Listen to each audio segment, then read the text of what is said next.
smile. It's sort of a continuation of the gospel that we read yesterday, but today is a more detailed parable. Jesus would want to explain everything to parable to shock the people and to make the people to understand clearly what he was trying to say.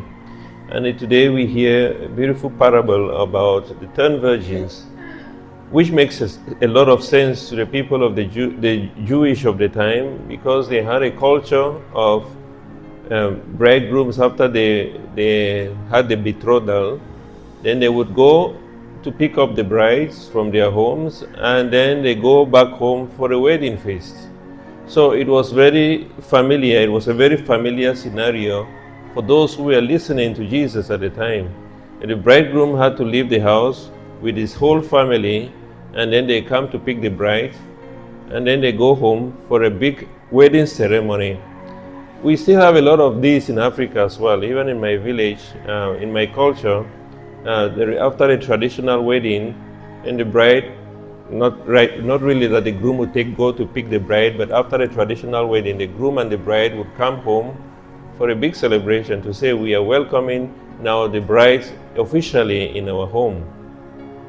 But the context of Jesus in the gospel that we hear today, it talks about the 10 virgins who have lamps and oil. And symbolically we would find that the lamps that are lit was a sign that the brides were ready. They were ready. So the readiness of the bride was symbolized by a lighted lamp.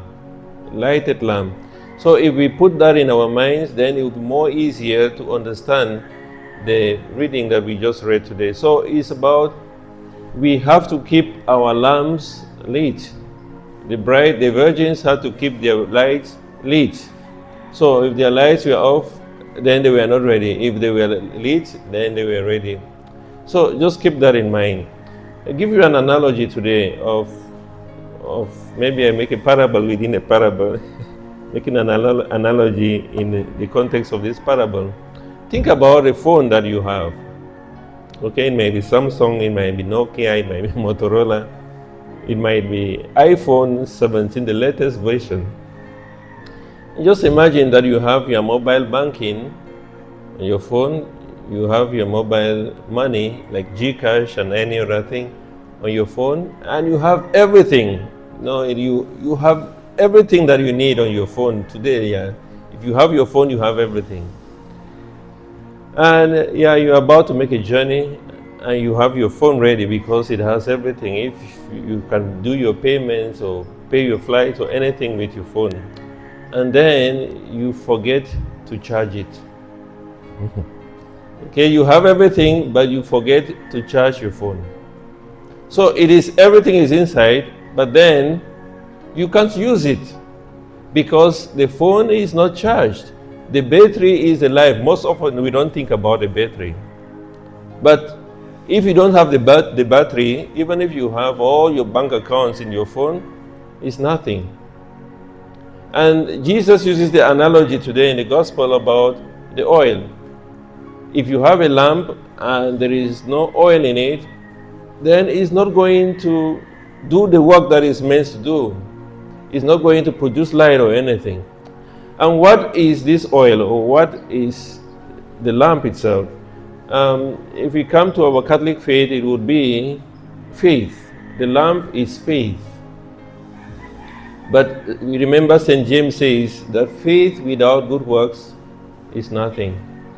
James chapter 2 verse 17. Faith without good works is nothing. And therefore, the oil will be the good works. The good works that we have to do in order to fuel our faith. The things that you can think about that can become a source of growth to our faith. We think about prayer life, we think about adoration, we think about reading our scriptures, trying to watch things that are going to uplift our faith, trying to go for seminars, going for retreats, going for recollections, going for spiritual direction, receiving the Eucharist. These are the sources of things, these are the things that would fuel up and make our lights shine all the time. That faith is nothing without good works. Remember St. Paul saying, I hope I don't forget now, in 1 Corinthians again, chapter 13, if we have the gift of tongues without love, we are just like a gong that is banging. If we have faith great enough to move mountains and we do not have love, it is nothing. If we have the gift of prophecy and we do not have love, then it is nothing. Therefore, love, the good works that we are talking about, is the good works that are done in love as well. And if we continue the parable tomorrow, not tomorrow, I don't think it will be there tomorrow, but later on we'll hear, if you continue reading this gospel, then you would go to the parable of the last judgment, where Jesus is talking now about the works. What you did to the least of these, my brothers and sisters, you did that to me. What you did not do to the least of my brothers and sisters, you did not do that to me. So faith by itself, a lamp by itself is nothing. A phone by itself is nothing, unless you are able to charge it, unless you have oil with the lamp. It's just like having a bike and you don't have fuel in it.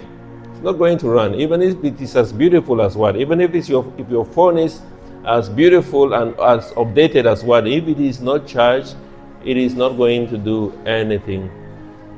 And therefore, Jesus in the gospel previously says in Matthew's gospel chapter 7 verse 21, it is not all who say, Lord, Lord, who would enter the kingdom of heaven, but those who do.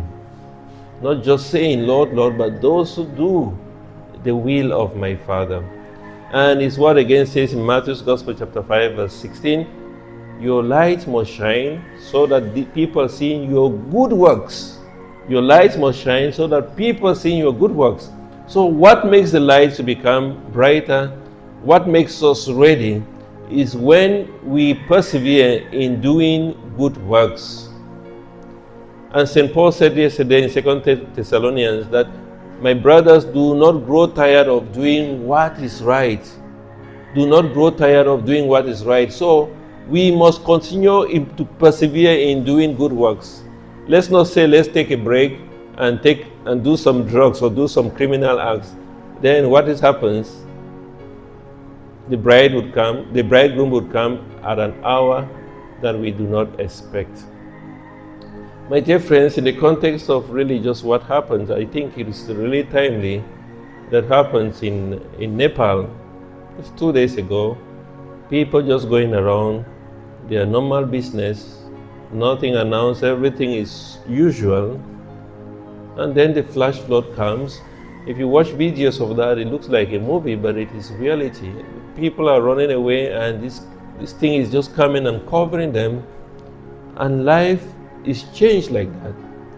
And this is what Jesus says, the conclusion of this gospel today, that be ready because we do not know the day nor the hour.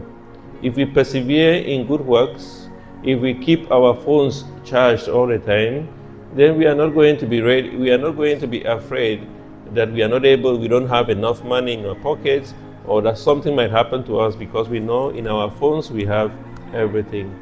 If we are ready, persevering in good works, building up our faith, lighting up our lights, then we can be ready. We can say that we are ready and we are not even afraid. Even if death comes today, we could say we are ready to go because we know we are ready. Our lights are lit, our faith is upgraded, our faith is fueled by the good works that we have. Therefore, my dear friends, let us continue to remember the words of Jesus today, to be ready at all times, but most especially to be ready doing the good works in love. Kiss us, mother, kiss your children. Bring God's blessings from above. With your mantle blue enfold us in your gentle holy love. See the darkness dissipating, hear the trumpet echoing, Satan's rage